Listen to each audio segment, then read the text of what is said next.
आज 25 जून है। ये वो तारीख है जिसे भारतीय लोकतंत्र के इतिहास में काले दिन के तौर पर याद किया जाता है। साल 1975 में इसी दिन तत्कालीन प्रधानमंत्री इंदिरा गांधी ने देश में आपातकाल लागू किया था। यह वो समय था जब प्रेस की स्वतंत्रता छीन ली गई थी, विपक्षी नेताओं को जेलों में डाल दिया गया था और आम नागरिकों की आवाजें बंद कर दी गई थी। देश भर में भारतीय जनता पार्टी आज के दिन को लोकतंत्र विरोधी दिवस के रूप में मना रही है। इसी क्रम में जलगांव जिले के चोपड़ा शहर में भी भाजपा कार्यकर्ताओं ने जोरदार विरोध प्रदर्शन किया। छत्रपति शिवाजी महाराज चौक पर भाजपा के कार्यकर्ता इकट्ठा हुए और काली पट्टी बांधकर कांग्रेस के खिलाफ अपना गुस्सा जाहिर किया। इस विरोध प्रदर्शन में भाजपा के वरिष्ठ नेता तिलक शाह, मुन्ना शर्मा, कांतिलाल पाटिल, राकेश पाटिल, चंद्रशेखर पाटिल सहित बड़ी संख्या में पार्टी कार्यकर्ता शामिल हुए। भाजपा कार्यकर्ताओं का कहना है कि इस दिन को भुलाया नहीं जा सकता।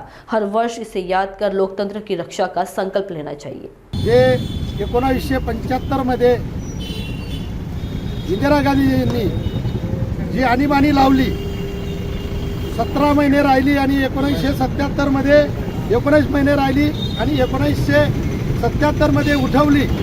त्यावेळेस शासन प्रशासन लोकांचं हाल बेहाल, लोकांचे नागरिकत्व हिसकावलं गेलं, लोक म्हणजे बेदखल झाले आणि त्या काळामध्ये ज्या लोकांवरती अत्याचार झाले आणि ज्या लोकांनी याचा उठाव केला त्यांना तुरुंगात डांबण्यात आलं, तुरुंगात टाकण्यात आलं।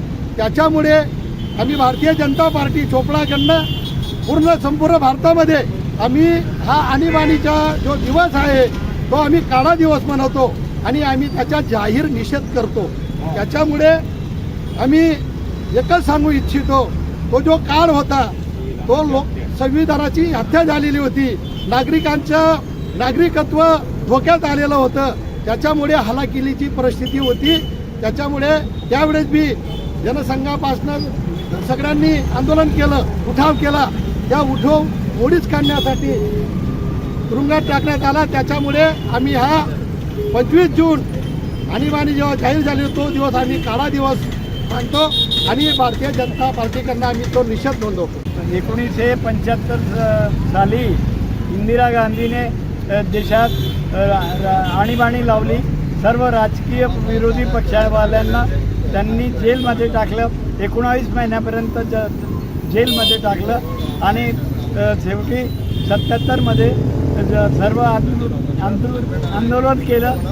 जयप्रकाश नारायणनी तर मोकळी झाली।